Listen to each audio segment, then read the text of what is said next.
Well, hey there, all you beautiful Texans. Welcome back to the James Show. It's News Talk 820 WBAP, now on FM at 93.3. Yeah, let's go. Is it Friday yet?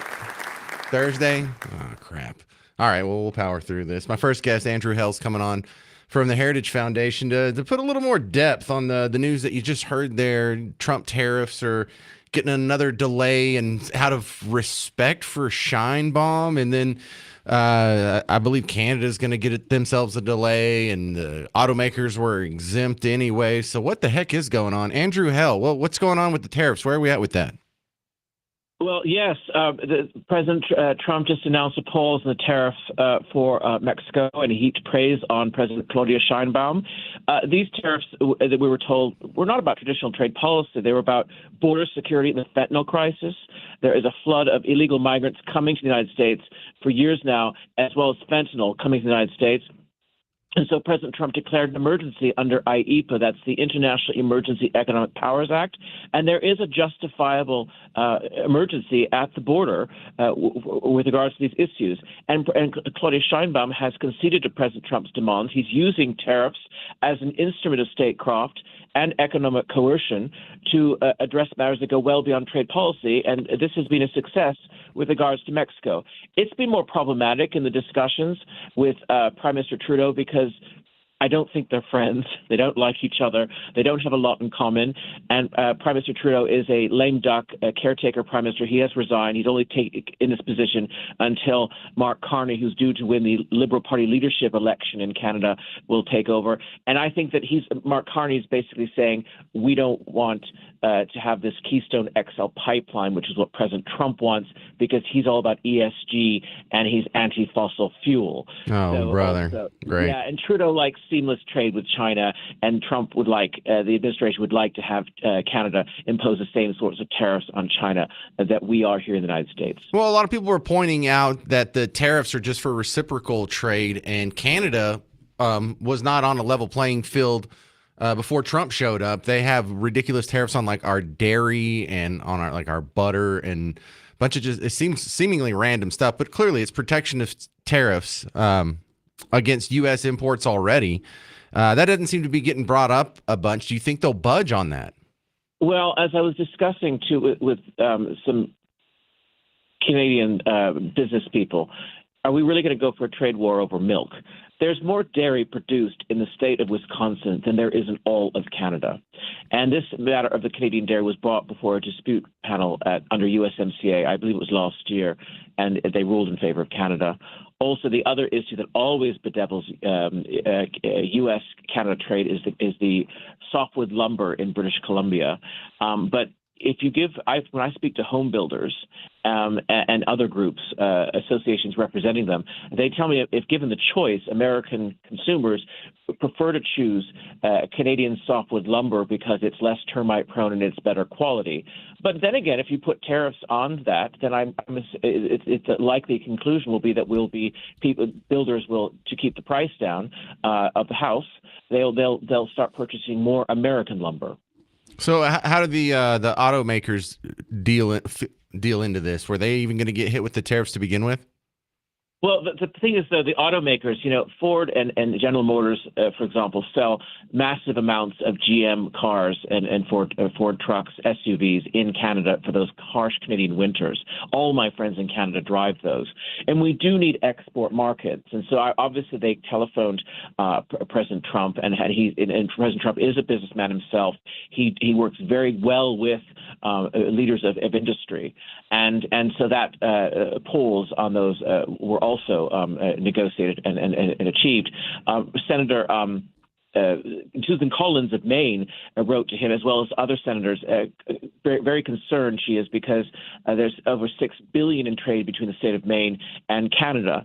So again, but I'm cautiously optimistic that they will be paused. My concern is the fact that I think that Prime Minister Trudeau, as President Trump has mentioned himself publicly, I think that he's weaponizing this in the current Canadian process with regards to the Liberal leadership contest, and also there's a pending general election this year in Canada, and he's stoking a lot of this. He's wrapping himself in the Canadian flag, which of course is ironic coming from him, since he's used to call people like that bigots and racists, Right. and said Canada has their distinct identity. And now, of course, he's discovered traditional Conservative Party territory patriotism, and he's now saying buy Canadian, all that sort of stuff. So I think he's also playing politics as well, which isn't helpful at this time.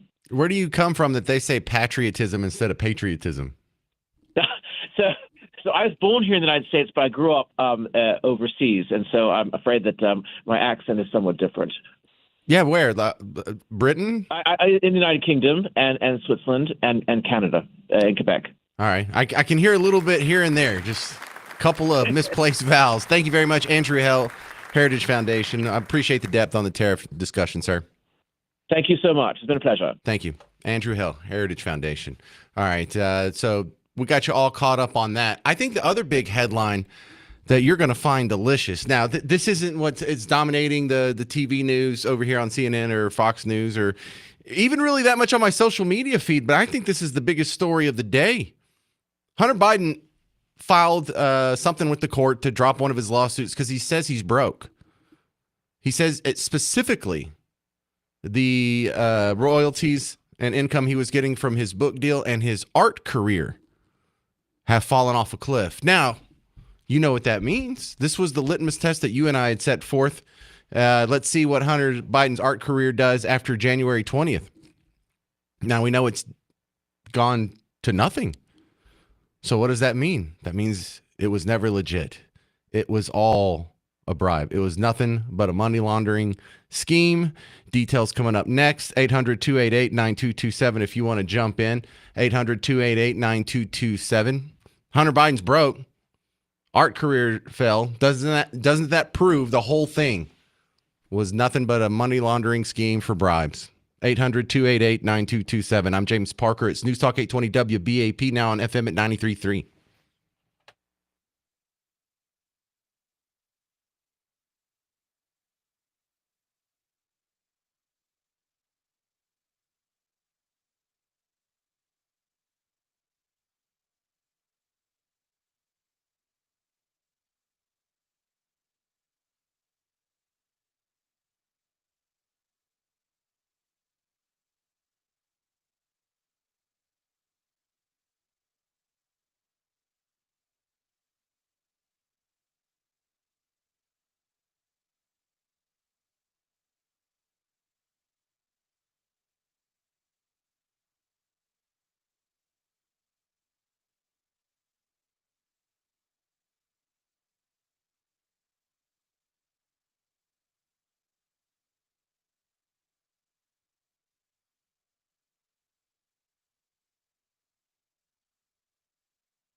Hey there, welcome to the James Show. News Talk 820 WBAP, now on FM at 93.3. One of the most important stories of the day is this story about Hunter Biden. New York Post says that he has filed some paperwork in some court to drop some lawsuit, some defamation thing about the laptop situation because he's broke. Now, why is that a big deal? Well, what do you mean you broke? What happened to all that Burisma money you were getting? What happened to all the money you were getting from your awesome art career? Is that not taken off? I thought you were doing really well. Well, he actually mentions that specifically. He mentions the art career has fallen off a cliff. He's also mentioned that there's no royalties coming in from his book anymore. He's like, at the 6 months prior to this date, he had sold over 3,000 copies. 3,000 copies? Dude, even if you get like $1 a copy, which is be a pretty handsome royalty, $3,000? Good Lord, dude. It's not a lot of money over a 6 month span. Even if you're getting $10 a copy, $30,000 over a 6 month span, it's a middle class salary, bud. But what does that mean? We're going to go back in James Show history. Did you bring the flux capacitor, Garrett? Did you bring that today? Because I left mine at home. Yeah. All right, so we're going to go all the way back to December of 2024. We're going to go back 2.5 months. But there was an excellent show by a very handsome radio host called James Parker. And I was bringing up something that, I put like little thumbtacks in my memory. And there was a case that the FBI had used the Hunter Biden laptop as evidence. And so that means not only is it not in dispute, it's not, probably his laptop. It's unquestionably his laptop. Like, there's no gray area on whether or not just the laptop is Hunter's, but the contents of the laptop, all the videos, all the text messages, all the emails, all the stuff that has been released from the laptop. We all know that's legit. So the one thing that was exposed back in December was just a line of questioning that Jen Psaki answered wrong, or I'm sorry, Karine Jean-Pierre answered wrong. And let's go listen to just a quick chunk of this James Show episode from December 27th of last year. But the most naked of the bribes was the art scam. So Hunter Biden finger paints on a canvas for 20 minutes, sells it for $200,000, and we're supposed to believe that it's just some guy that's an art collector, and he just loves the work. Maybe it's an investment piece. Oh, really? There's going to be another person that's going to buy that art from him for a higher price? Because if that's the case, then this would be a legit endeavor. Okay, so now we're here. Is it a legit endeavor? Absolutely not. Now we got to go back in time a little bit more. I know I put all this together like a Netflix documentary. We're going to go back to July 9th, 2021. Jen Psaki talking about Hunter's art buyers. They're anonymous, y'all. I have a question on Hunter Biden's artwork. Did the White House play any role in crafting the sales agreement with the New York Gallery to protect the purchasers or the ultimate purchaser's identity? Well, I can tell you that after careful consideration, a system has been established that allows for Hunter Biden to work in his profession within reasonable safeguards. Of course, he has the right to pursue an artistic career, just like any child of a president has the right to pursue a career. It's just an artistic but all career. interactions regarding the selling of art and the setting of prices will be handled by a professional gallerist adhering to the highest industry standards, and any offer out of the normal course would be rejected out of hand, and the gallerist will not share information about buyers or prospective buyers. All right. So any out of hand, any wild pricing, anything that deviates from the norm will be rejected, and it'll be anonymous. Well, we found out both that the art was selling for prices that were completely unheard of for a guy that's on his second painting, and also that it wasn't anonymous. So she was asked about that. That's why I got this date wrong earlier. July 22nd, 2021. This was all exposed, and she was asked about it again, and she continues the grift. Like, this is a real art career. Also, we now know that Hunter Biden is going to be able to meet with prospective buyers at 2 art shows where his paintings are going to be on display later this year. How does this square with the goal of keeping him in the dark about the buyers of his art as a means to prevent even the appearance of undue influence. Well, this showing that was Yeah. It doesn't matter what she says. We now know it's all a lie, because the front here, what I was accusing him of, what you were thinking, what most of us were thinking, who have a critical thought processes floating around in our brain, was, okay, so this guy is no longer able to take naked bribes. So all he has to do is scribble on this canvas. Someone can give him a ton of money, and then it's legal. And then the transfer of wealth, doesn't show up in court. Why'd he give you this money? Well, this wasn't a bribe. He just wanted to buy a piece of art. Yeah, that's the ticket. So the safeguards that were put up in place and the goalposts that we were looking for were, number one, well, if you make that anonymous, then that could kind of put that wall of separation and make it not a bribe. Because if he doesn't know who's giving him the money, how does he know who to give the favors to? Well, that wall's fallen down. We know they're not anonymous. Well, what if he, just sells a painting? There's nothing wrong with that. Unless, you see some wildly inflated prices, then that would be indicative of something nefarious, something more so than an art enthusiast just trying to get a hold of a Hunter Biden piece. Well, that wall has fallen. And then also the other logical conclusion you could draw is, after his dad is no longer in power, if no one else comes through and non-anonymously spends 6 figures on one of his finger paintings, that's a pretty obvious sign that this wasn't about the art. Because you could, look, even if you're trying to say maybe there's just some guy out there who's a huge fan of Joe Biden, and he thinks it would be cool to have some art from his son. Like, wouldn't you think it was cool if you were an art collector to maybe have the art of the son of Abraham Lincoln, or the son of Calvin Coolidge, or the son of FDR, or the son of, Robert F. Kennedy? Bad example. But since the market has dried up, since his dad left power, that proves that that was not the real motivation. That was not the real impetus, the inspiration, the value created behind the art. The fact that he's admitting now in a court filing that he's not selling any more paintings and no one's interested.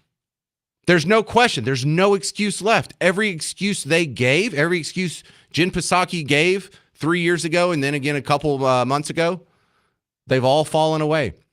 This was the most naked and pretty much obvious front for a bribery that you have seen in your entire lifetime.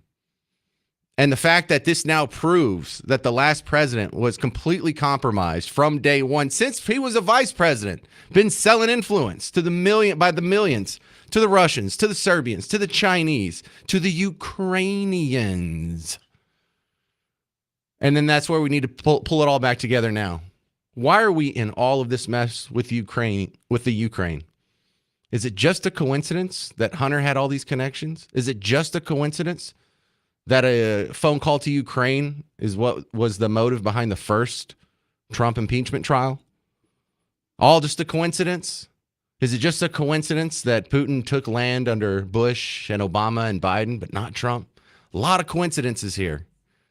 It's starting to make more mathematical sense. I mean, it's almost a mathematical certainty that this was all 100% corruption, and the media just pretended to not know any better. Oh, it's just art. He just wants to have a splatter paint that matches his couch.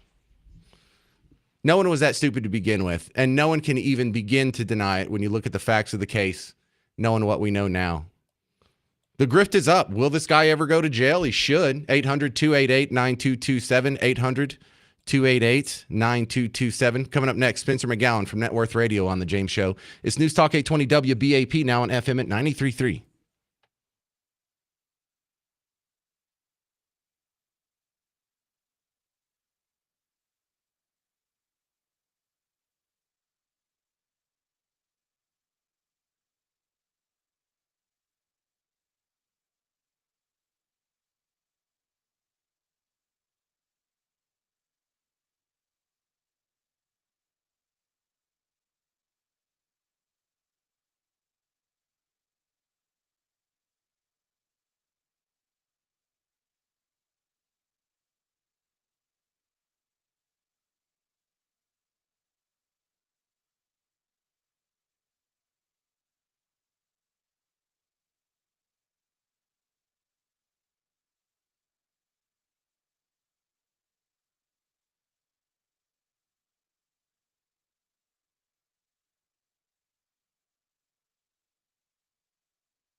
Hey there, welcome to the James Show, News Talk 820 WBAP, now on FM at 93.3. Welcome to the big show. Spencer McGowan from Net Worth Radio is coming on the James Show to answer the one big question, all this tariff talk, all the changes, all the, minute-by-minute updates. How's this going to affect my money, Spencer?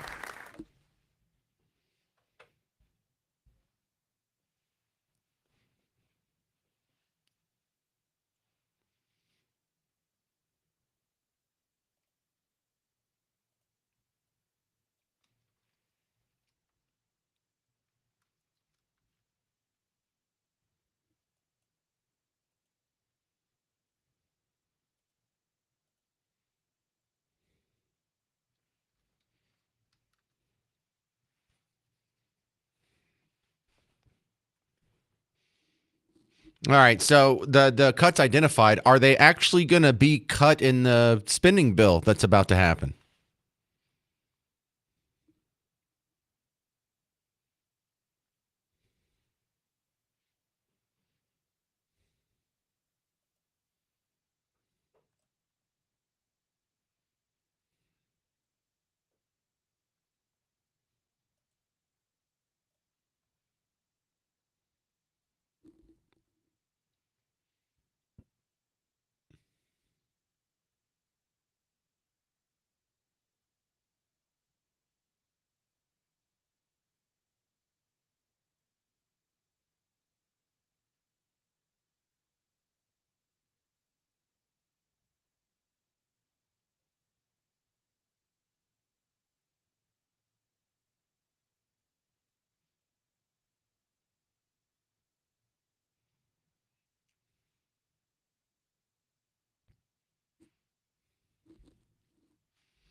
I'm getting the impression the market doesn't know what to think about this. It was a great day yesterday. It was kind of a rough day today. It reached intraday highs, and last I checked, it was now in the negative. So I don't think the market really knows what's gonna shake out in 6 months.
Yeah, I don't even know what that means. What do they mean by that? That's a weird metaphor.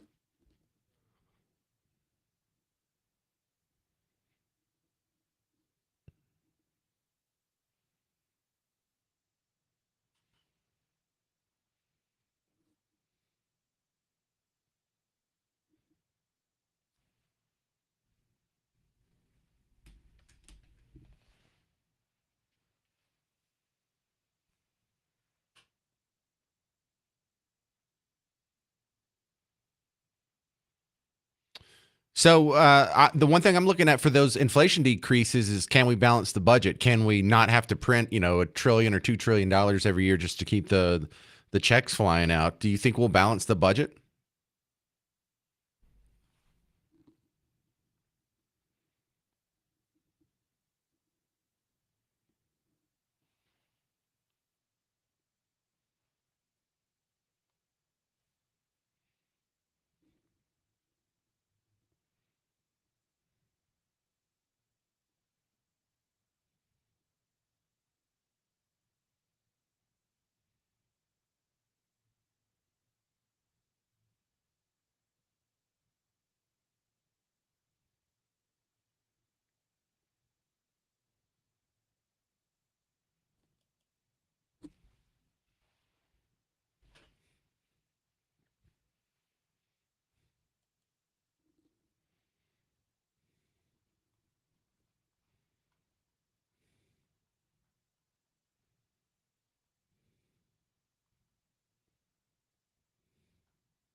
All right. Spencer McGowan, what are you guys talking about on Net Worth Radio this weekend?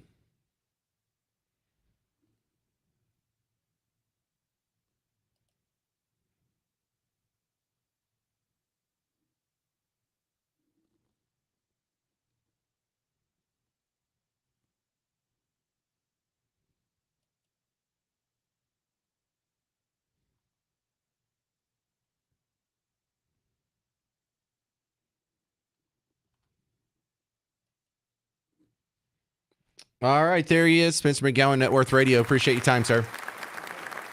Coming up next, the decorum issue. You know, Al Green got kicked out of Trump's speech a couple days ago, and then he got censured today. However, there was an interruption into that official hearing.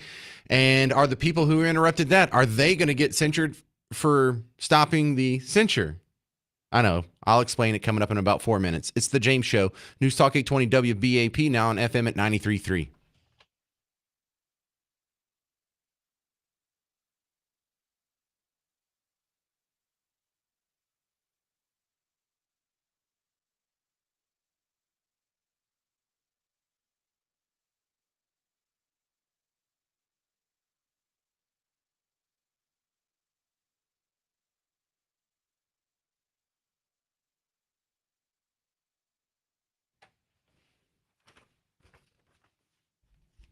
Hey, homeowners, why don't you protect your biggest investment ever, that house of yours, by making sure the roof is proper? Go to blueribbondfw.com. And the James Show is now part of the Blue Ribbon family. It was, Casey's been on. I hear him on the hard line over on the ticket. And I'm ecstatic to jump into this family-owned business. It's John and Tish. They started it back in the day, a husband-wife team, and now their adult son, Trevor, is helping out with the day-to-day operations. And that's how you know it's legit. Have you heard any complaints? Ask Casey. Ask me. Ask the guys down the hall. Blue Ribbon Roofing has what you need in a roofing company: trust. You haven't been running around scoring roofing companies the rest of the year or for years past. You can't name your top 5 roofers. You can't turn on and look at the poll on what are the top 10 teams. What's the power rankings of roofers? At some point, you're just going to have to take someone's word for it, and that's what we're here for. You can trust my guys over at Blue Ribbon Roofing. They'll help you with the insurance companies. You mentioned WBAP. You get a ridge vent ventilation for free, and all you got to do, blueribbondfw.com. That's all I can give you. If we knew your number, I would tell John and Tish to give you a call, but we don't know your number yet. You have to call them first. Go to blueribbondfw.com. blueribbondfw.com.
Hey there, welcome to the James Show, News Talk 820 WBAP, now on FM at 93.3. Some people asked, well, two people asked today, when's the next James Show meetup? I'm looking at March 25th. I will announce a location probably Tuesday, but it's going to be in Plano. What? That's all I got. I'll stick around. Keep listening to the James Show. Yeah, we've had a few listener meetups. We've been doing this once a month since the end of last year. And the next one, I tried to move this around so we can hit all neighborhoods. This is going to be in Plano at Parker and Custer, I believe. But details, stick around for details coming up on Tuesday's show. Tomorrow, we're going to play a little Name That Artist. I'll give away some tickets. We got a lot going on. Keep it here on the James Show. Now, you had the big Trump sort of State of the Union. Technically not a State of the Union, joint session of Congress address or something like that. But you already know the story by now. Al Green, the congressional representative from the Houston area, stood up, waved his old man cane and shouted, and he wouldn't sit back down even when he was asked nicely, even when they banged the gavel, even when he got warned, even when they called the sergeant at arms. So he got removed. So now the fallout to that continues. And today, this is so weird. There was in Congress a resolution to censure him. Now, censure him is one of the most government things ever. It's supposed to be a punishment. But do you know what it means when you're censured? You know what happens to you? Nothing. There's just the fact that a majority of the people in the chamber voted that you're a shame on you. That's the punishment. It's such a lame punishment. Oh, no, don't censure me. What happens? Absolutely nothing. Well, what's the point of this? Nothing. It's just a public statement that everyone condemns his behavior, or, all the Republicans plus 10 Democrats that voted in the House today condemned his behavior. But here's where we get into sort of a logical paradox. The problem with Al Green's behavior wasn't that someone was trying to interrupt his free speech. It's that he was interrupting what? An official proceeding. He was interrupting, not following the rules of decorum in the House, not behaving properly. And so in this session, after the votes come in and it passes, the resolution censuring him, he's supposed to get called to the podium, and then they read him, the riot act, basically.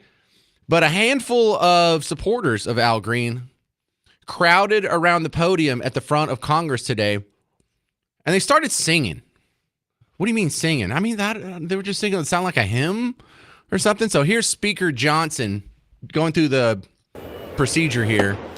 I'll let you hear it for yourself. On this vote, the yeas are 224. The nays are 198, with 2 answering present.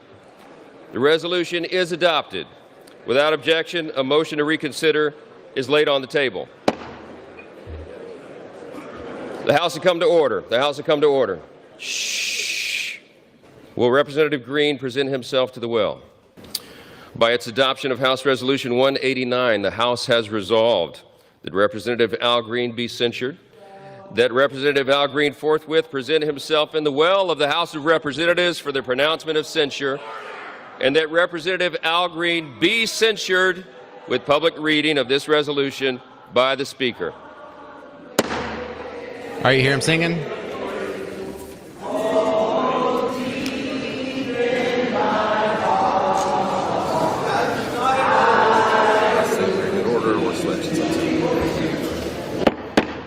The House will come to order. The House will come to order.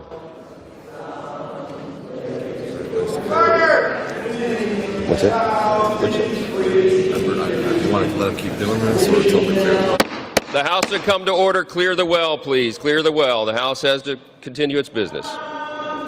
They're not clearing the well. They're not allowing House to continue its business. Just say the House is racing. Pursuant to Clause 12A of Rule 1, the House will stand in recess subject to the call of the chair. So they had to delay the House proceedings. So, are these guys insurrectionists? Because that's the big claim. Remember January 6th? What did they do? They tried to overthrow the government. They tried to overthrow the government by what? Loitering through the Capitol building? No, they interrupted an official proceeding of the House of Representatives. And anytime you do that, oh, shut up. Protesters have been interrupting the procedures of the House of Representatives on a semi-regular basis. It's just a one-time Team Red does it. Y'all act like, oh my goodness, anytime someone tries to interrupt the flow of government, they're insurrectionists and they need to be thrown in jail for the next 4 years or till whenever they can get a pardon. Y'all calm down. The real question becomes, though, are these guys going to get in trouble? You're not allowed to do that. They're breaking the rules of decorum in the House. And there's already a movement. There's already rumors and chatter of everyone that got into the well around the podium there and started singing. Maybe they should be censured as well. But did you hear the song, though? Doesn't it sound like a hymn? I saw a post on social media the other day. Someone from the Dallas area was talking about they went to the 50-51 protest at Dealey Plaza. What was that? A couple days ago. And it was on Sunday. And they said, this is the America I want to be a part of. This is the future I want to believe in. It was nothing but love and clever signs. And I'm sharing this because I want to encourage anyone who is hesitant. You should go to the next one. It's not dangerous. The organizers work with police on the route we marched. It was a positive presence. And they keep saying all kinds of wonderful things and encouraging people that here's what we should do. We should get together every Sunday morning and we'll listen to each other's speeches about the important topics and words of wisdom of the day. We will share our favorite quotes from our preferred scriptures on these signs, and we'll sing together. We'll worship together. We will fellowship and commune together and sing familiar, reverent songs. It sounds like you're going to church. Just so you know. All you people who hate those evil, evangelical, right-wing fascists, Christo-fascists, you're getting together on Sunday morning, fellowshipping with like-minded individuals, sharing words of wisdom and scripture, basically, what's on your signs. Because he talked about, all the clever signs and whatnot. You're hearing a speech from some of your respected leaders to get your instruction, to get your fellowship, to get your inspiration. You've just replaced Jesus with politics. 800-288-9227. Isn't that weird? 800-288-9227. Is that what you see? Some of these people, especially these protesters, these people who are so vehement, they're almost in a religious fervor about this. This is their religion, isn't it? Protesting, wokeness, activism. They've replaced Jesus with activism. 800-288-9227. 800-288-9227. Coming up next, State Rep Brian Harrison is going to tell you what a dumpster fire is going on at the state legislative session in Austin. I'm James Parker. It's News Talk 820 WBAP, now on FM at 93.3.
Well, hey there, all you beautiful Texans. Welcome back to the James Show. It's News Talk 820 WBAP, now on FM at 93.3. Oh, don't get excited.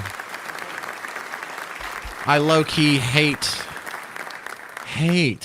the segments that I have to do with State Rep Brian Harrison because it's always just terrible news about what's going on in Austin.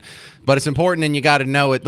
Brian Harrison, welcome back on to the James Show. Not that I hate you, I just hate the info you bring me. I don't know how to take that intro there. I'm like a ray of sunshine on your cloudy day, James. Yeah, you make all my days worse. First off, tell the guys listening, I learned this word from you, Brian. What's draggy land? Oh my goodness! I know. This is what I'm talking about. And I'm a proud member of the Fighting Texas Aggie class of 2004. It hurts my heart how Texas A&M, my alma mater, one of the most conservative, greatest universities our country has known, has taken a hard turn to the left. We have big government leftist progressives running Texas A&M. They've allowed drag shows all over our campuses. They finally canceled it thanks to the pressure that I put on them. But we're talking about a university at Texas A&M that has gone full woke, LGBTQ minors, gender studies coursework. They've got entire classes training the next generation of DEI activists. This woke cancer has proliferated like every organ in the government of the state of Texas, and I'm on a mission to expose this and to excise it because Texans. They voted for Republican conservative leadership. They deserve bold Republican conservative leadership, but I don't understand why we have any leftists running any of our state agencies. We should have bold conservatives running all parts of Texas government. Well, look, I have a nephew that is at A&M right now. He's on a mechanical engineering degree path, and he does need to learn like calculus and physics and all kinds of really complex stuff, but not eyeliner. That doesn't seem be something that would help him in his future. So, no. Brian, good luck fighting that fight. The next fight, though, I want to bring up is you have been working hard. Luckily, you're going to get another long weekend, right, Brian? Well, I, the person, won't, but the Texas House sure is. They just did it again today. Totally unconstitutional. I think this is our 7th or 8th long vacation weekend in 7 or 8 weeks. But the Constitution requires us to vote before doing this, and they're skirting the Constitution, and the reason is they've got to run out the clock so they can kill conservative priority legislation like eliminating property taxes. I want to eliminate property taxes. I bet everybody listening wants to eliminate property taxes, but the leadership of the Texas House does not, and so they're running the clock out so that they can help the Democrats stop Republican priorities, and I'm not going to be quiet about it anymore. How bad is the fight for school choice going? Well, my guess is we will make some kind of progress on that, but here's the deal. Schools are for education, not indoctrination. And while we've got some great public schools, we got a sad reality that only 24% of Texas 8th graders are proficient in reading, only 24% in mathematics. And that's just not good enough. We've got to let competition get involved in education. And maybe more important, we've got to put parents in charge of where their kids go to school. So as far as I'm concerned, I want universal school choice, and by that what I mean is I want every parent to have the opportunity to pick where their kids go to school. And so we're going to probably pass some kind of education savings account program, but I want it to be universal. And unfortunately, the bills that are being debated down here right now, even if they passed, they would probably only give between 1 and 1.5% of all Texas students school choice. We need to get that number way up because every child deserves a quality education. So every parent needs to have education freedom. Well, that's trash. Is there a bill in there that would get something closer than 1 or 2% of the kids? Yeah, I've got legislation we're working on right now. I've got amendments I'm working on for those bills because there's just no reason we should be spending. I mean, the total amount they're talking about for this program is only about $1 billion out of our massive $330 billion budget. And for comparison, the liberal Austin Uniparty, they want to give $500 million to liberal Hollywood. That's in the budget, both in the House and the Senate. I mean, that is an abomination. Oh, you're talking about the movie credits? I hate that idea. Yeah. I was living in Louisiana when they did that, and you don't ever get all your money back. Of course, you get a lot of great productions that are going to come down there because you're paying through the nose for them. They're paying for like 2/3 of the cost of people to make. They're like Did everyone notice that they just started making Louisiana shows for a 10-year stretch there with like Swamp People and like Cajun Cops shows and NCIS New Orleans? Oh, what a coincidence. Treme. They all just did it on the backs of the taxpayers. And I don't want to repeat that mistake here in Texas.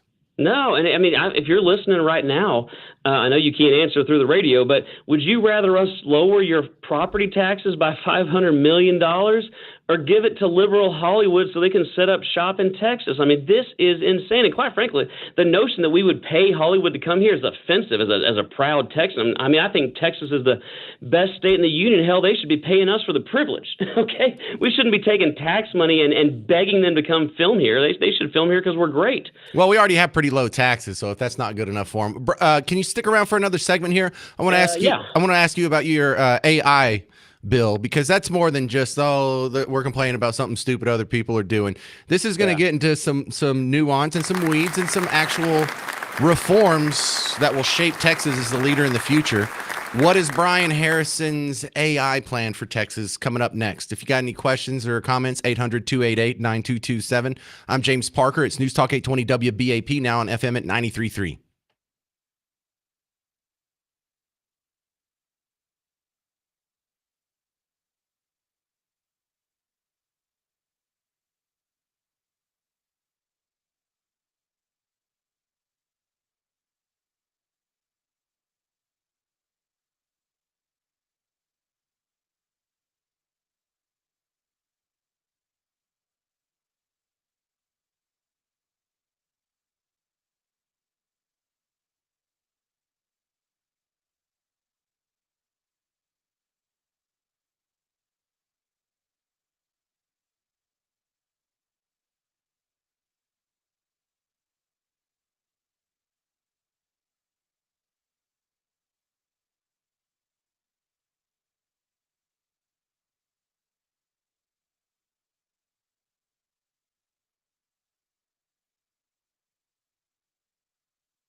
Hey there, welcome to the James Show.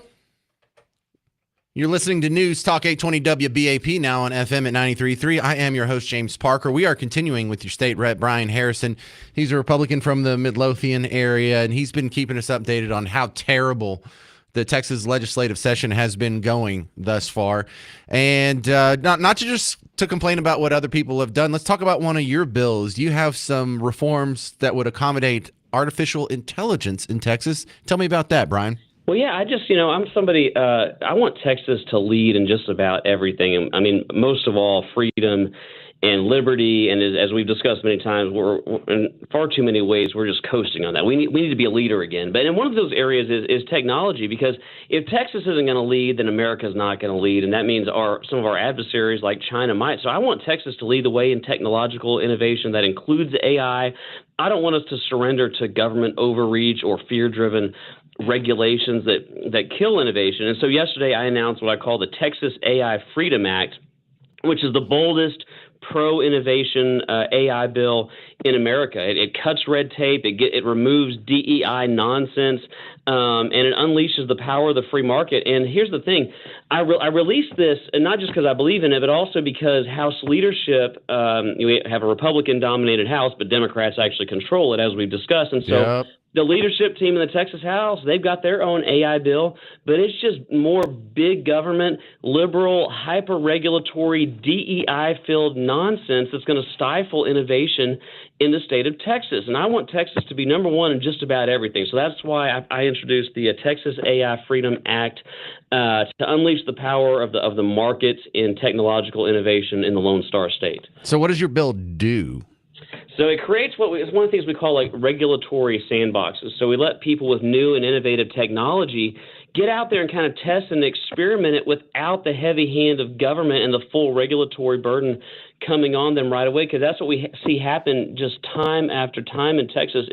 Entrepreneurs, innovators, they've got a technology, but they don't have the full resources to comply with the heavy hand of government in taxes and regulations, and so they just give up. And as a result, we don't innovate, and our economy doesn't grow. So we create these regulatory sandboxes for AI innovators and say, you know what? Go out there, let's keep an eye on it, let's test your product, but let's let you be free of the crushing regulations. Let's see if we can help you get off the ground. There's sort of like government coming alongside you and helping you, as opposed to trying to, put you out of business before you even get started. And as opposed to the other bill that House leadership pushed in, which is just more regulations, we have government do like a light touch. It's just sort of an advisory approach, as opposed to the heavy hand of government coming in and just shutting folks down.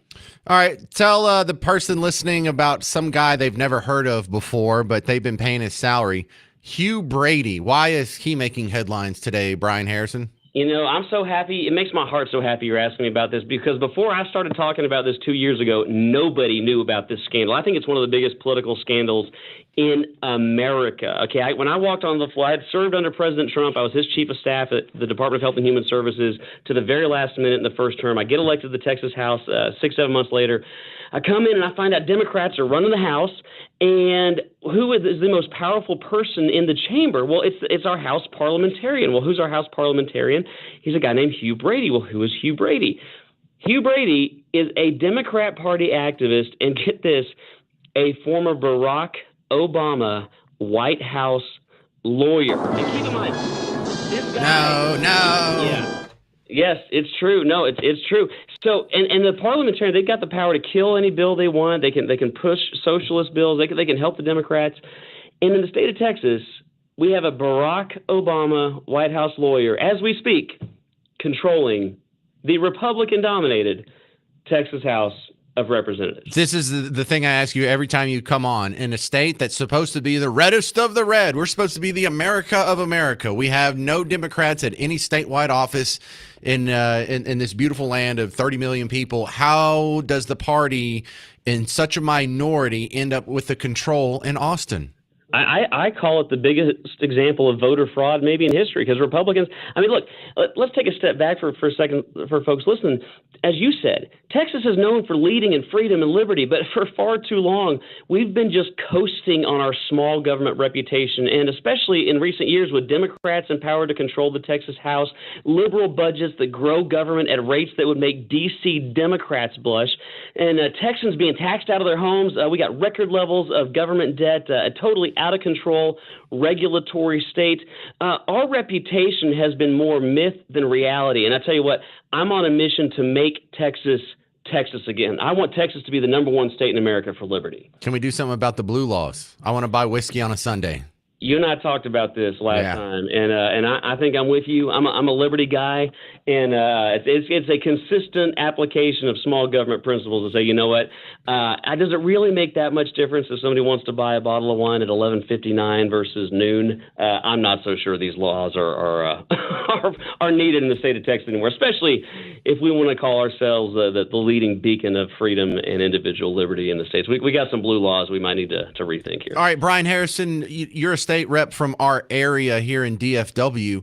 One of the big stories here is Irving's trying to sneak in some weird zoning change and maybe try and get a casino built on the side of the old Texas Stadium. But it's pointed out in a lot of the media here that it's still illegal at the state level. So would something have to be done in Austin for these casino projects that keep being bandied about in our news to actually happen?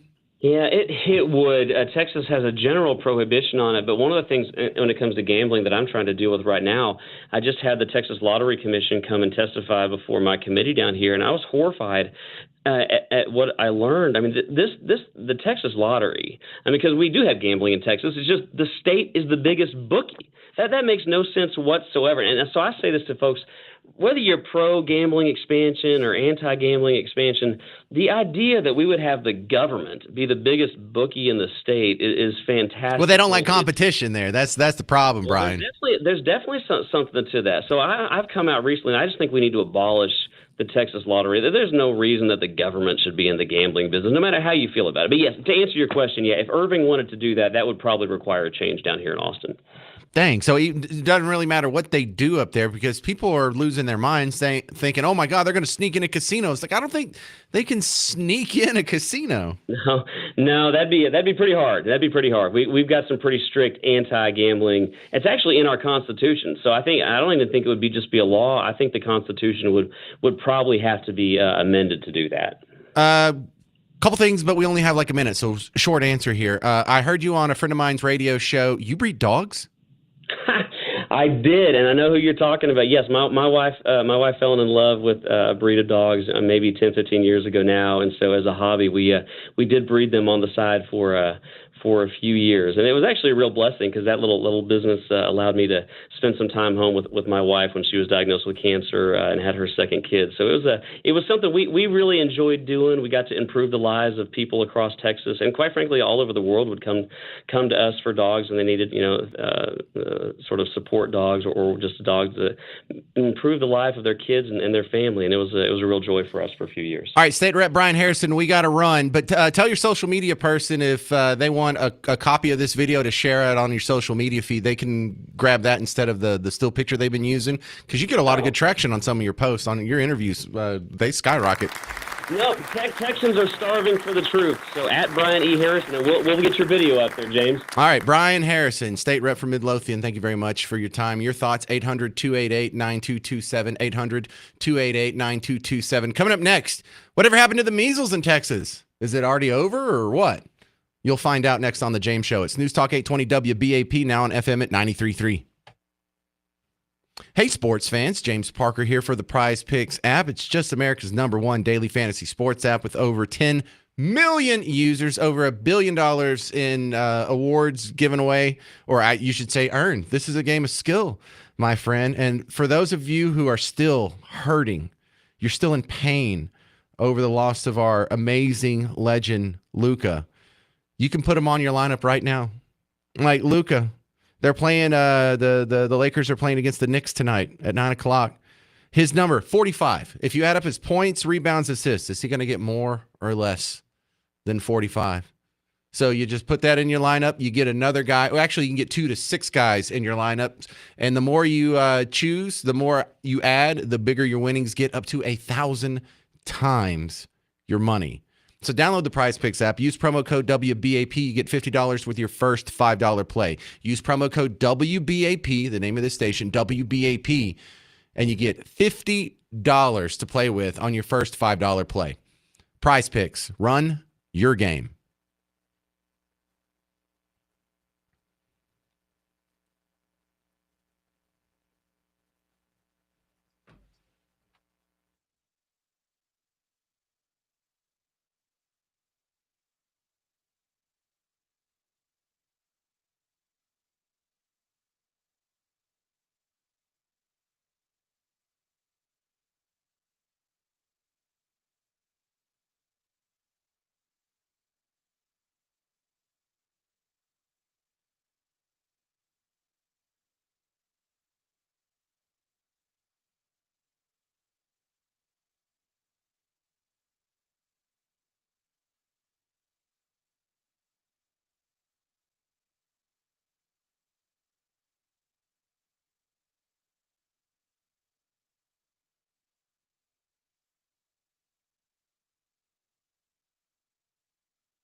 Hey there. Welcome to the James Show. News Talk 820 WBAP, now on FM at 93.3. Remember the measles outbreak last week? It was kind of a big deal, and then they just stopped reporting on it. Well, did it fix itself? Did it go away? Or there's still people sick? We're just bored of hearing about it?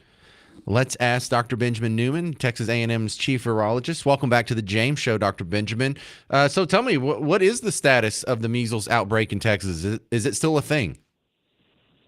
Yeah, hi. Hey. So the thing that you have seen is right. So what you're noticing is that about 2 days a week, we seem to be all about measles, and the other days of a week is like, what's measles? Dallas DSHS, the Health Services Department of Texas, only put out their updates on Tuesdays and Fridays.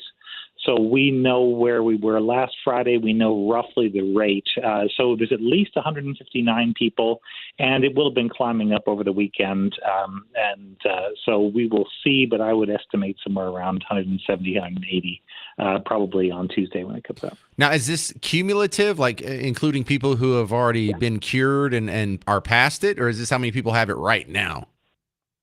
That's the total, but from some papers that have been coming out, it looks as though even if you get over your symptoms, and the current guidance is like 4 days after your spots appear, you should be okay.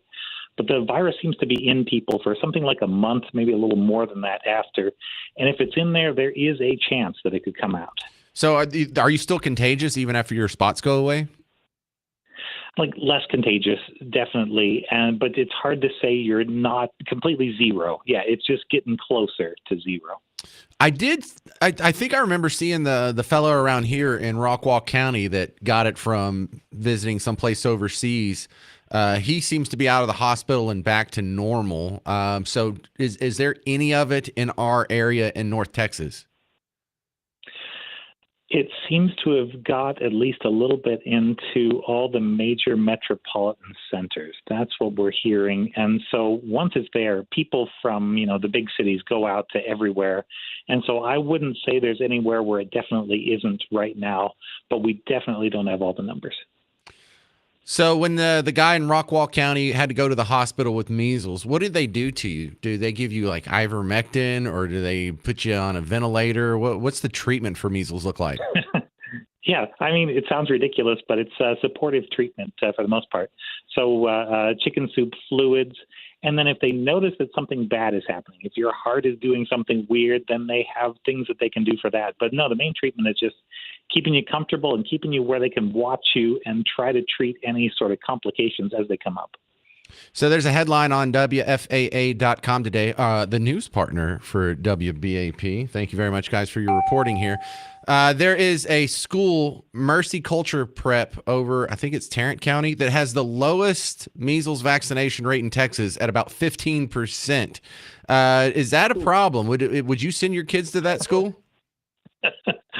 I mean, you could send them there, but among the 159 cases that we have, there are at least 5 people where they were vaccinated at one point. So the vaccination, like the current guidance is that you only need to get vaccinated once in your life, and most people have had that before they even go to school. But if you look at some of the papers, looking at how long that protection lasts, it looks like it's somewhere in the 10 to 15 years range. And by that point, you would really want another dose. It's really just the herd immunity keeping people older than that safe. Well, I haven't gotten a vaccine in the last few years, that's for sure. Do I need to be worried? Same. Right? Do we need to be worried, though? I don't know, but we may need to think about if this is going to be a choice. It's like if you could have a religious or, I don't know, conscientious exemption to smoking law and could blow secondhand smoke at anybody you wanted, there would be problems from that. There would be health consequences. This is kind of the same thing. The virus sort of sees us as a collective. So if we're making individual health decisions, we're making individual little chinks in the armor or breaks in the chain that weakens the protection for everybody else. But the problem is that the cost would be enormous. You got 340 million Americans. You've got about $100 per dose of the vaccine. You're talking about 34 billion to go back around and revaccinate everybody. Nah. And I don't know where that comes from. Nah. Yeah, right. That's a lot. Not doing that. So it's that or do the thing. Just, Just do the thing. People. All right. Do the thing. Yeah, that's where I would come down. Yeah. Dr. Benjamin Newman, I appreciate your time calling in from Texas A&M. Thank you, sir. Anytime. All right, there you go. So the measles outbreak's still a thing, just because it's not in the headlines. There's still Texans out there with these weird-looking spots and a fever and complications and, contagious whatnot. Coming up next, though, speaking of communicable diseases, have you seen more people wearing a mask lately? Not compared to COVID, but compared to like 3 months ago? I think I have, and I think I have an explanation for that. You want to stick around for 4 minutes and hear what it is? I think this might have some sort of political connotation. Find out next on The James Show. News Talk 820 WBAP, now on FM at 93.3.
Hey there, welcome to the James Show, News Talk 820 WBAP, now on FM at 93.3. Remember, I know you can't stay for the whole show. I know very few of you are lucky enough to hear all 3 hours live. So come back, check out the podcast. I put it up at WBAP.com and the WBAP app. But I think a lot of you have discovered that wherever you're already listening to podcasts, it'll probably pop up if you type in James Parker or The James Show or WBAP, something like that. Just find the podcast online, also on social media. You know, if you want to see what I look like, judge me on my appearance. We do the video streaming as well, Facebook, Twitter, whatever, YouTube for WBAP. So if you're already online, you know, next time you're on the throne or whatever, just killing some time on your phone, think of little old me and the little old James Show. All right, follow up here. There was a viral video that I saw this, and it kind of dawned on me that, you know what, I have seen more people in masks lately. In fact, I saw a guy last night when I was going to the grocery store, and I just, like, I don't want to, it doesn't make me mad. I don't want to go, like, rip it off his face and tell him he's stupid. I almost want to kind of just, like, put a soft hand on his shoulder and be like, hey, bud, it's over. You don't have to do that anymore. It's over. It's safe. You can breathe air. It's fine. But this viral video, is this legit? Does this sound legit to you, this viral video? Give it 30 seconds. Most effective form of protest you have right now that you can start immediately? Put a mask back on. Stop letting them observe your face. And have the side benefit of better health and protecting the rest of us in the world. Put a mask back on. Man. For 23 seconds, they sure did pack in a whole lot there. Because number one, this lady is still living in the coronavirus pandemic. You think a mask still helps? You think a mask is still necessary? You think a mask somehow gives an even measurable amount of safety? Have you not heard of the Cochrane study? Have you not seen all of the literature that came back on all the studies, on all the masks?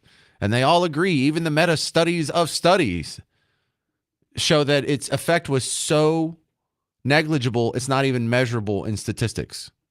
The Cochrane study ended that. And the Cochrane study ended that 2 years ago now. So did you just not hear about it? Did you hear about it and just think, oh, well, that's right-wing propaganda, or that's corporatist propaganda, or that's fake news, that's racist, sexist, bigot, homophobe? What? You're still worried about the mask. But also just packed into that 23 seconds of crazy. You think that's some sort of slight to us if we don't see your full face? You think you're punishing us? Oh, this is how you protest. Put on a mask. You remember what I was saying earlier, like in the last hour, on how these people have made it a religion? I was reading to you some social media where people are saying, hey, I love this new thing where we get up on Sunday morning and we all meet together and we sing songs about our shared belief system, and we hold up interesting, helpful quotes, and we listen to speeches from other learned people and community leaders and try and get all on the same page. And, you know, it's good to just get there and all have the same energy. And it's like, bro, you're going to church. You're singing hymns.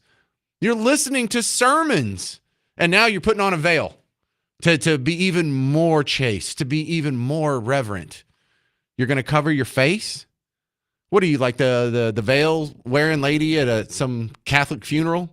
Or like the weird pictures that you see, whatever the Orthodox people are doing over in Eastern Europe? You're covering your face now, like a burqa. Is that what you're doing? Like the Taliban would be so happy with you. That was 22 seconds. How does that affect anything? And you get the side benefit of better health. No, you don't. Catching all your germs and keeping them like on your person right in front of your two main breathing orifices, your mouth and your nose, terrible for your health. My God. So yeah, that's an interesting update. And look, for people that you still see out there in a mask, look, I just assume hopefully you have lupus or some sort of stage 4 chemo treatment going on right now. I'm just going to assume the benefit of the doubt that you don't really think this is good for COVID and you're not really trying to stay safe and you're worried about the pandemic. I'm just going to assume the best, but I know that's not the case. I just love the idea of we'll show them, we'll put a mask back on. It's like it's very religious, isn't it? Remember when they were swearing off sex right after the election? It's like, my goodness, man, all we got to do is hand you a cross and you'd be a super Christian.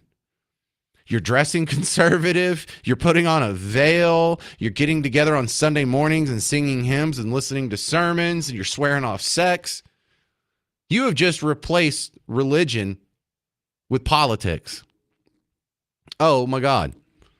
A couple other things I want to get you caught up on. DJ Daniel. That was the kid, the 13-year-old that had the brain cancer fight and he was made an honorary Secret Service agent. Heartwarming story from the speech a couple days ago. Someone from the local NBC affiliate there caught up with him, and he was on the news, and this was just a cute end to the interview. DJ Daniel on the news yesterday. Last thing, because we know you got to bounce. What would your one piece of advice for the Secret Service be? Please stop being mean to President Trump, because if I see you being mean to him, I'm coming after you. I love that. I think you need to become the director of the Secret Service. DJ, it is such an honor to have met you. Hold up, I got one more thing to say. He has one more thing to say. I won't interrupt you. If you're a Democrat and you're being mean to President Trump, I'm on your bumper. There you go. He could probably replace some of the Secret Service staff that was in Butler. I'm not naming any names or pointing any fingers there, but that he may have a promotion in his future. He may get his first detail any day now. All right, coming up next, Hunter Biden drops his lawsuit claiming he's broke. You'll find out if this is a legit move from the official James Show legal nerd, Jeremy Rosenthal. Also, Warren Zeter's The Relapse Tour is coming to the Pavilion at Toyota Music Factory April 11th with special guest Tyler Braden. Tickets on sale now at livenation.com, or you can text TOUR to 800-288-9227. If you want to go see The Relapse Tour with Warren Zeter's, text TOUR, TOUR, to 800-288-9227. Jeremy Rosenthal coming up next from TexasDefenseFirm.com. I'm James Parker. It's News Talk 820 WBAP, now on FM at 93.3.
Well, hey there, all you beautiful Texans. Welcome back to the James Show. It's News Talk 820 WBAP, now on FM at 93.3. Let's go.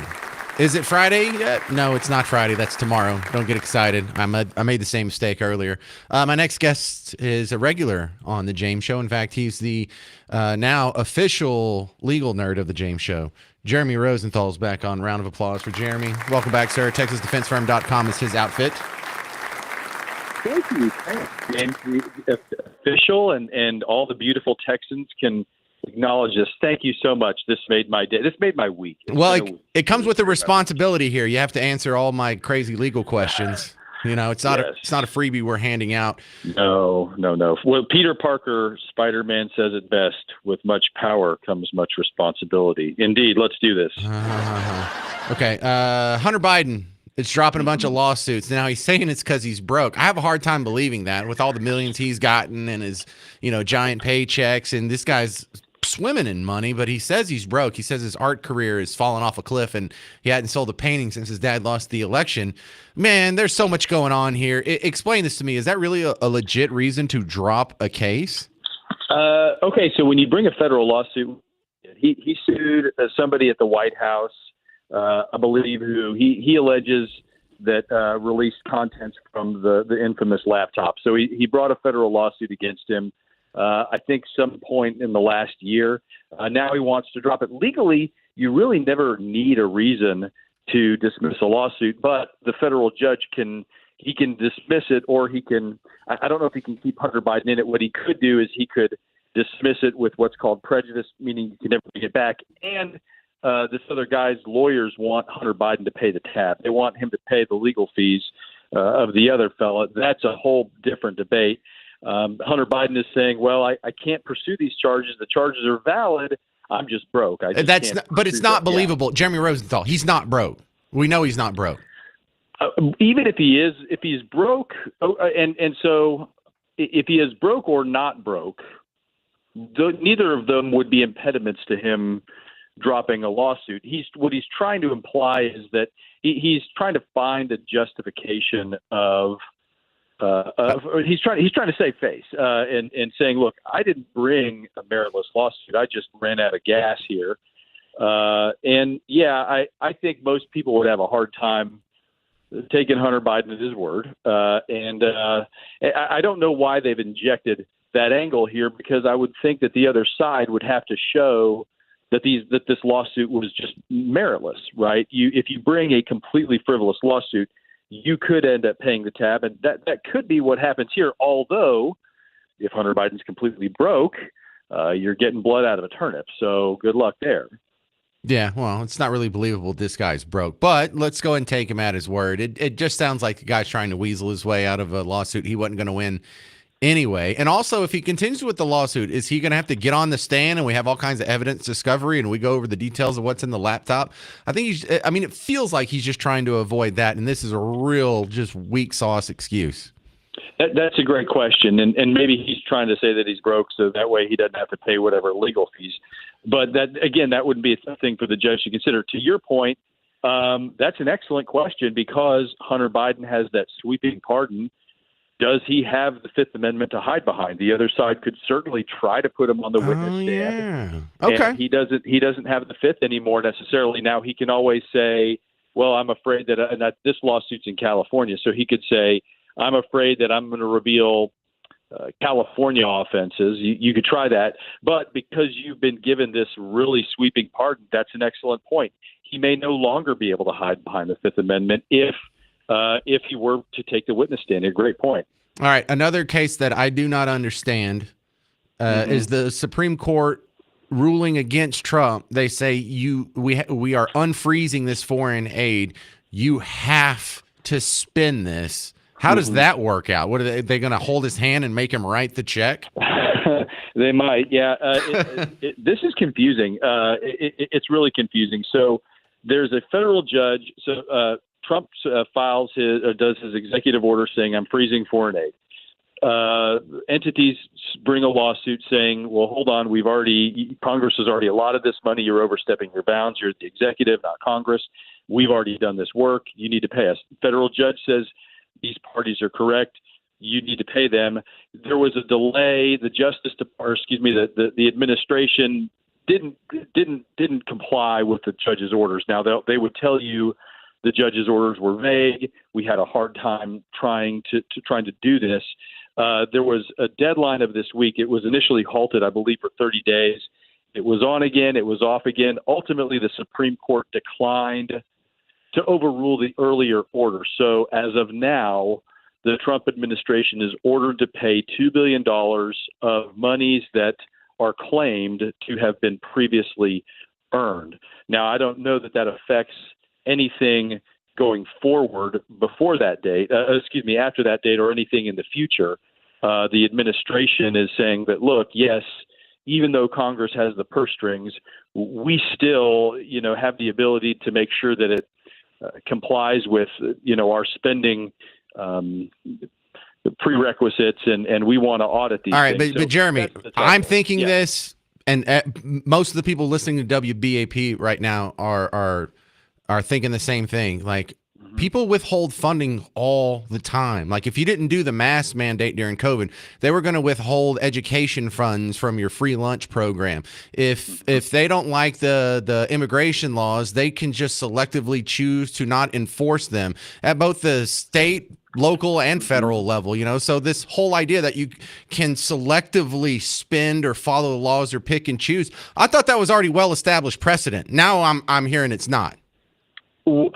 So you've got a federal judge who says you got to do it, and that's, and the Trump administration, what they've argued is they're saying, and even Justice Alito, it was a 5-4. Hey, Jeremy, I'm sorry to interrupt. Can we continue this in 4 minutes? I want to finish this, and then there's two local legal issues. I'm going to ask Jeremy Rosenthal about the cheerleader competition that had the stampede. They're offering ticket refunds and counseling, and I'm going to ask you what's their legal liability there, and then also there's a story, Dallas Morning News and Dallas Express, about they're trying to sneak in a casino in Irving. It's like, I don't think you can sneak it in. Doesn't some other legal machinations have to change at not just the local level, but also like the state level and stuff? So we'll get a little more detail on that with Jeremy Rosenthal from TexasDefenseFirm.com. I'm James Parker. It's News Talk 820 WBAP, now on FM at 93.3.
Hey there, welcome back to the James Show, News Talk 820 WBAP, now on FM at 93.3. Don't forget about the podcast later.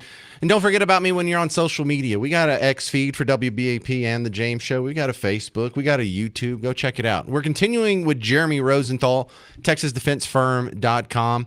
He is the official legal nerd of the James Show, and I still have a couple more legal questions, so thank you for hanging on through the break there. So there was the cheerleading competition. Varsity Spirit is the name of the organization behind it.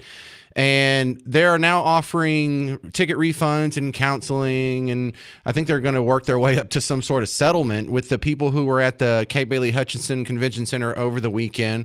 A fight between two people made a couple of poles fall over. There was a loud noise. People mistook it for gunshots, and there was a little bit of chaos for a second there with a few minor injuries in the stampede. I mean, are they really on the hook to provide anything because a loud noise happened? They could be, and I don't know that it's going to be related to the loud noise. It's going to be how foreseeable a panic would have been and what precautions, if any, they took. Now, it could also be just as easily the convention center that's on the hook. And I mean, look, there can be panics, and you've got to have sort of plans for these kinds of exits. I mean, and let's say, heaven forbid, thank God it wasn't a shooting or something like that.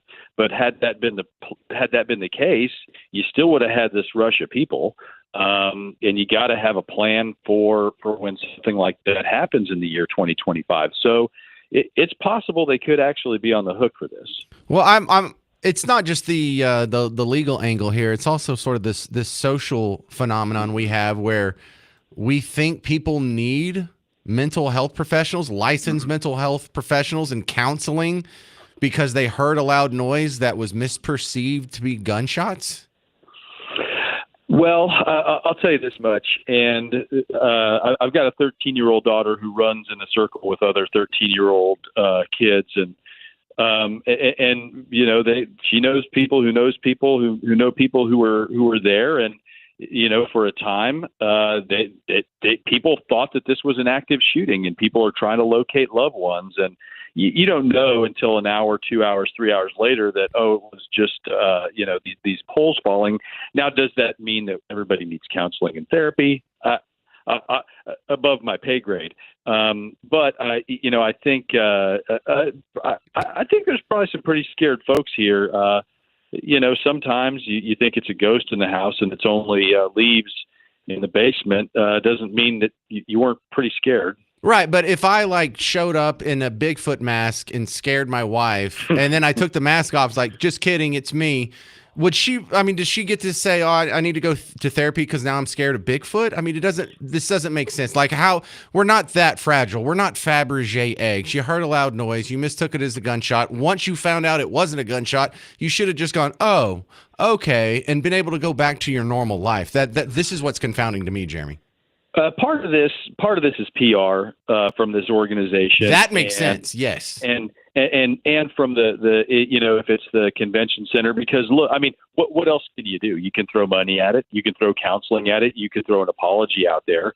What else can you do for the good PR phase?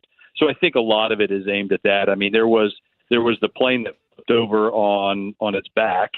And you had, I think it was Delta Airlines that offered all the passengers $30,000 for free, which, I would take a hard pass. I don't know that I would pay, or you couldn't pay me $30,000 to think that my life was over for 11 minutes or whatever those people had to suffer through. But all they can do for the PR and to try to be the nice guy is to say, here's some money. Yeah, well, this is why I can't do PR. If I was with that group, I'd be like, no one's getting mental health counseling. You heard a loud noise. That's on you. Before I run out of time again, there's an article in Dallas Morning News and DallasExpress.com where it sounds like some leaders in Irving are trying to slip in a rezoning for the plot of land where Texas Stadium used to be. And then the rumor mill picks up, and we think that they're trying to get a casino snuck in there and legalize gambling without running it by the community first. And I feel like they're missing a step. It's still illegal at the state level, so you can't just sneak in a casino. What's really going on here? You would have to do, there are so many levels to this that would have to go in your favor. First off, state law prohibits casino gambling. We can do lotteries, horse racing, greyhound racing, we can do bingo. Yeah. But we can't, unless the law changes, you can't do that kind of gambling.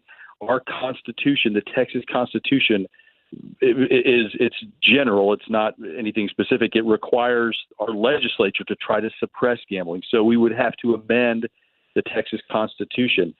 Look, I mean, I don't, maybe this is a 20-year or 30-year project. Maybe they can get the voters where they want to get them. It would be hard. This is a hard project to try to get all the way through, and taking care of the zoning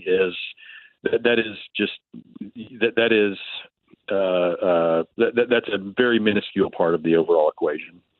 So are you guys excited about Suits, the famed lawyer series? They're having a new franchise, a new series open up for Suits LA. That's got to be cool for the lawyer community.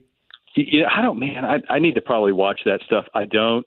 I get angry. I think I watched the Lincoln. Well, I'm not going to tell you. I can't get into why I think those things are kind of bogus. I get enough of that drama in my daily life. But I will say this.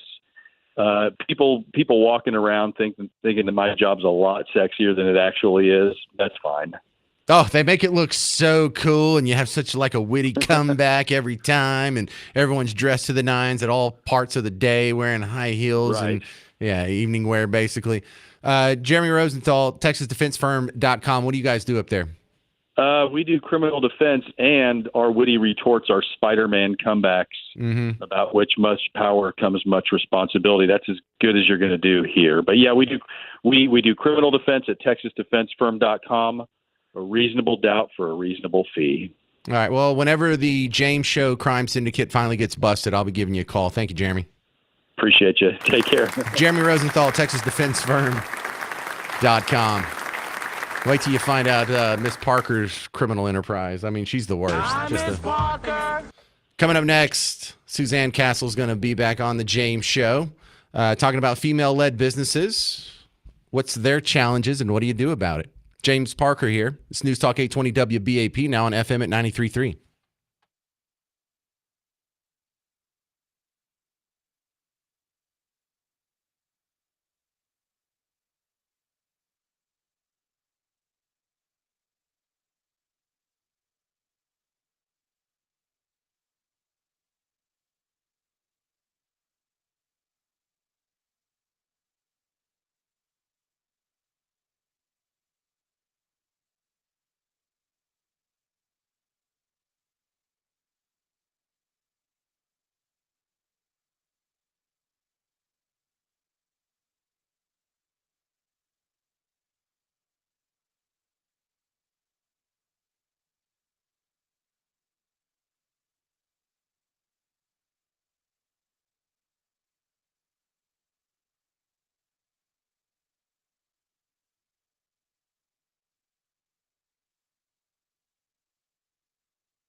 Hey there, welcome back to the James Show. It's News Talk 820 WBAP, now on FM at 93.3. Welcome to the big show.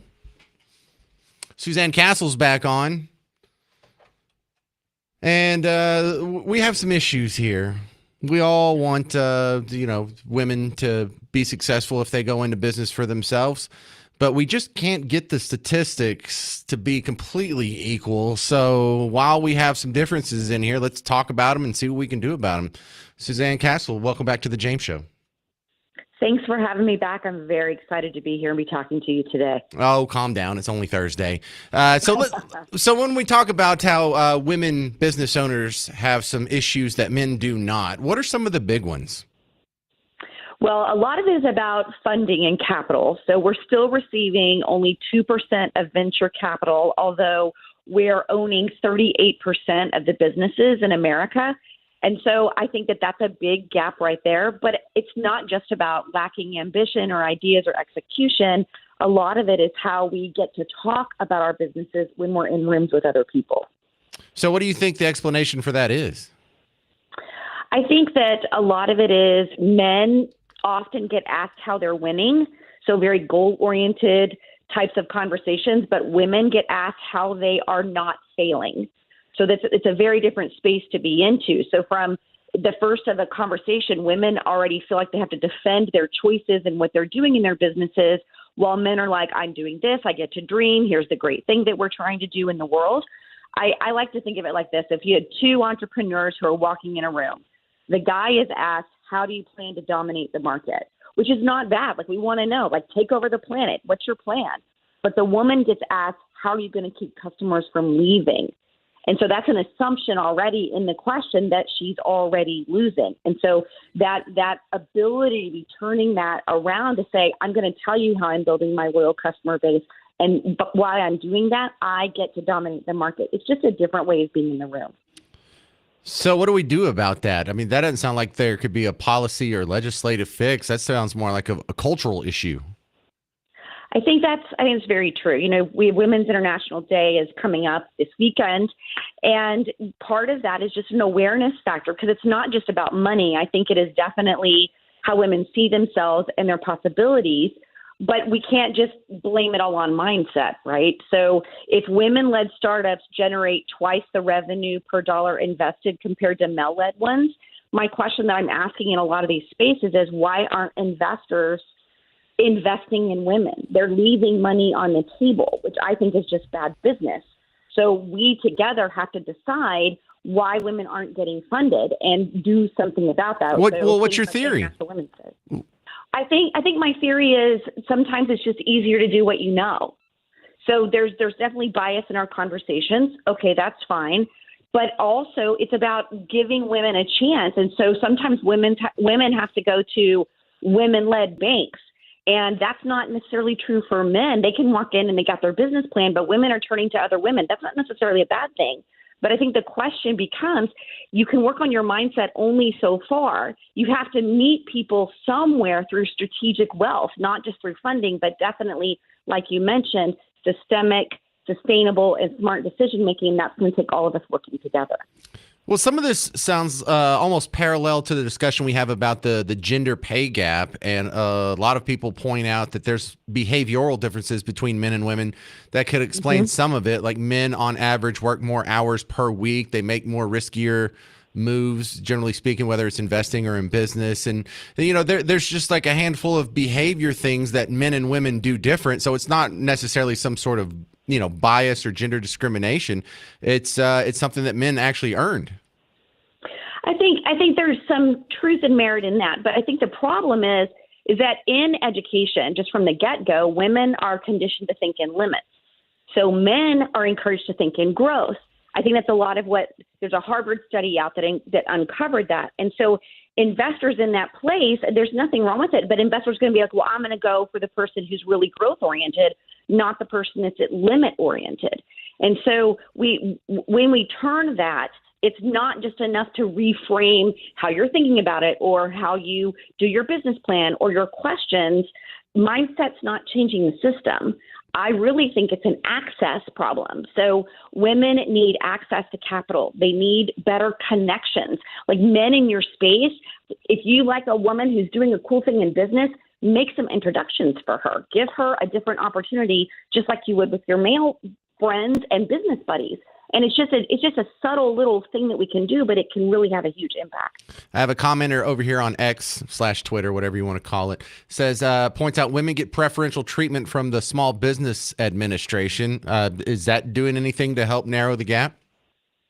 I don't think so, because a lot of women don't understand how to even go to the Small Business Administration. So again, Well, do guys know how to go to the Small Business Administration? Probably not. I think for us, it's an understanding. In certain communities, there's a lot of education around that. There are free workshops to go to, but a lot of people just love to live in the land of, I don't know what to do. I don't know what to do. I don't know what to do. And I bet there's somebody out there. I mean, gosh, we have Google, right? Just Google. And the Small Business Administration does have a lot of resources out there, but a lot of times women are like, well, that seems hard. Men are like, I'm going to go do the thing. I just think together we need to say, let's let everyone try to succeed at the best rate that we possibly can. All right, Suzanne Castle, how do they find your work outside of WBAP? SuzanneCastle.com has everything they need. Thank you very much. Suzanne Castle on The James Show. Good luck, women business owners. I'm pulling for all of you. Coming up next, there's a weird story where a theft investigation in Plano sort of accidentally uncovered a murder for hire plot. Can we not kill our exes, please? Details coming up next on The James Show. It's News Talk 820 WBAP, now on FM at 93.3.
Hey there.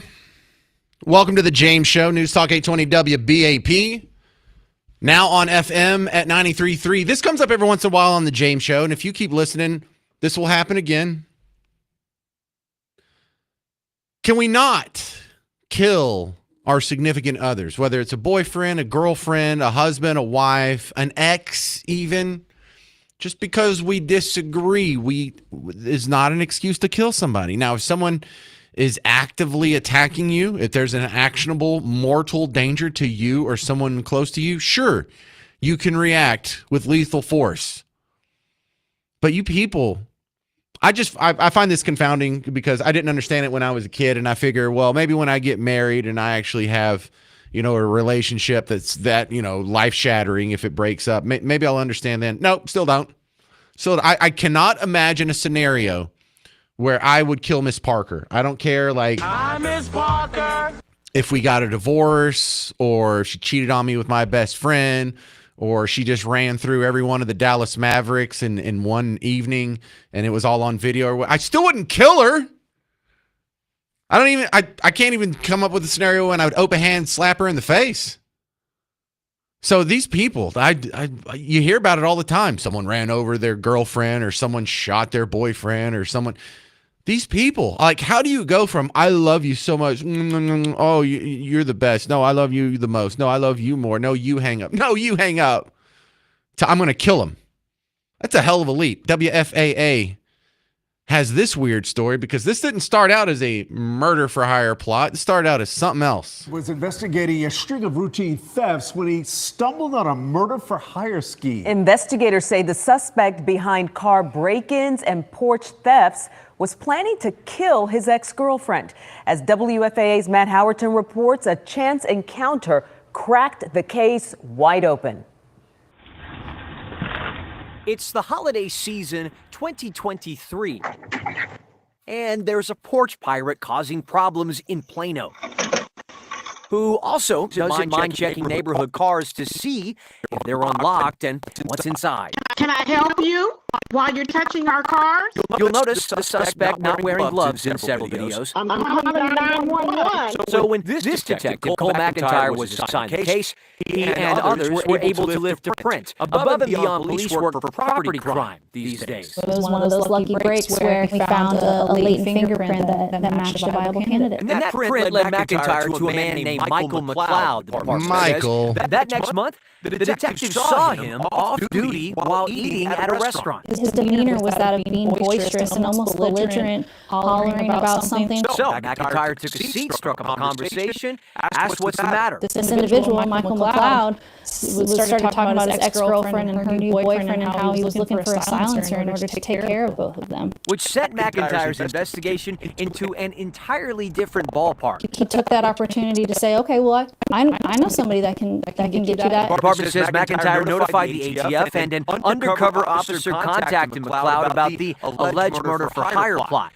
He was taken into custody weeks later in February of last year and just pled guilty in federal court. McIntyre receiving a service award this week. Sometimes leads they develop out of thin air, on scene, at your desk, even in your off time, where you're not required to follow them. Two people that now are still alive today because of Detective McIntyre's initiative. In Plano, I'm Matt Howerton. Wow, Matt Howerton. Good report. What the heck is that? Hey, so this is something that, I try and drill this into my kid's head. Look, you're going to get a boyfriend or a girlfriend. I have boys and girls, so it doesn't matter. You're going to get a significant other. They're going to break up with you. When they do, you're not going to call them. You're not going to text them. You're not going to drive by their house. You're not going to threaten to beat up their new boyfriend. You're going to move on. In fact, look, I don't know. Maybe I was just a little too enthusiastic about moving on.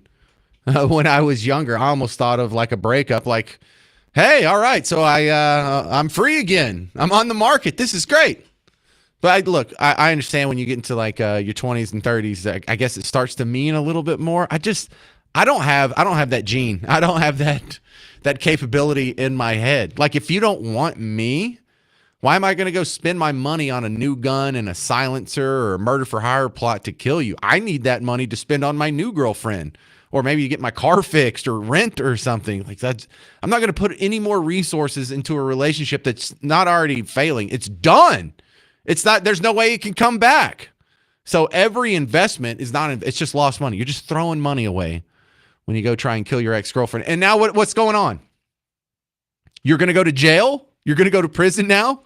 For what? A girl that doesn't even like you? You're going to go to prison because this girl doesn't like you. Why? I don't understand. Are you just sending a message to all the other girls? Well, if you're getting in a relationship with me, you better not break up. That's not how this works. No. You get girls to like you by being nice to you, not by slaughtering other women and saying, see what happens if you mess up. These people are crazy. Out of their mind. Don't do it. If someone breaks up with you, just move on. Yeah, like maybe write them a note, like one note, and if that doesn't work, just move on. And look, you can do. Look, this is what I would recommend. Find their best friend, and if their best friend is, somewhat attractive, maybe just like a little revenge flirting, but definitely no killing. How about that? Can we just compromise there? All right, that's going to do it for the James Show today. Stick around. Mark Levin is coming up next.